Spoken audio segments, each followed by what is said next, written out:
Hi tears, வணக்கம் தமிழ் மக்களே. எல்லாரும் எப்படி இருக்கீங்க? இன்றைக்கி வந்து ஹெல்த்தியான ஒரு லட்டு எப்படி பண்ணுறதுன்னு பார்க்கலாம். அதுக்காக நான் இங்கே 1/2 கிலோ டேட்ஸ் எடுத்திருக்கேன். அது கூட 100 கிராம் பிஸ்தாவுமே 100 கிராம் முந்திரி பருப்பும் எடுத்திருக்கு. இதுக்கு வந்து அளவு கிடையாது, உங்களுக்கு பிடிச்ச அளவுக்கு எவ்வளோ வேணாலும் எடுத்துக்கலாம். இனி இது வந்து க்ரஷ் பண்ணி எடுக்கணும். அதுக்காக நான் இங்கே இந்த மாதிரி இடிகளில் வச்சு கொஞ்சமாக தட்டி எடுத்துக்கோங்க. அதுக்கப்புறமா வந்து இதெல்லாம் சேர்த்து ஒரு பேன் வச்சு ஒன்று ரோஸ்ட் பண்ணி எடுக்கணும். நல்ல ஸ்மெல் வர வரைக்கும் மீடியம் ஃப்ளேமில் வச்சு ரோஸ்ட் பண்ணி எடுக்கலாம்.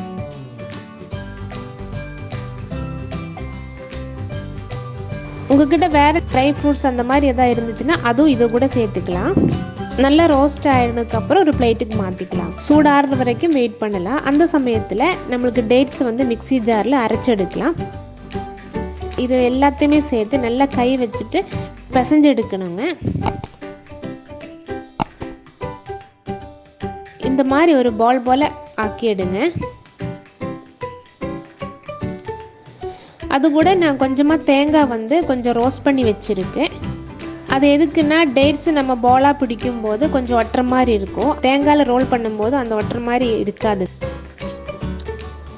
இனி இது வந்து சின்ன சின்ன பாலாக உருட்டி எடுக்கணும். உங்களுக்கு எந்த ஷேப் பிடிக்குமோ அந்த ஷேப் கூட பண்ணிக்கலாம்.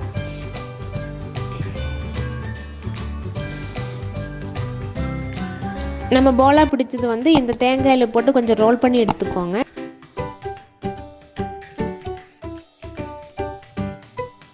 நம்மளோட ஹெல்த்தியான லட்டு வந்து இங்கே ரெடி ஆயிடுச்சு.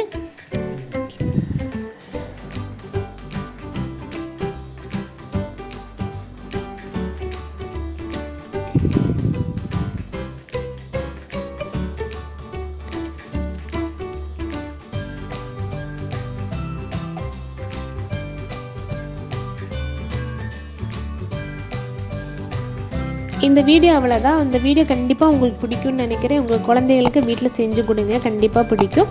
இந்த வீடியோ பிடிச்சிருந்தா லைக் பண்ணி ஷேர் பண்ணுங்கள். இன்னுமே சப்ஸ்கிரைப் பண்ணாமல் பார்க்குறீங்கன்னா சப்ஸ்கிரைப் பண்ணி சப்போர்ட் பண்ணுங்கள். நன்றி, வணக்கம்.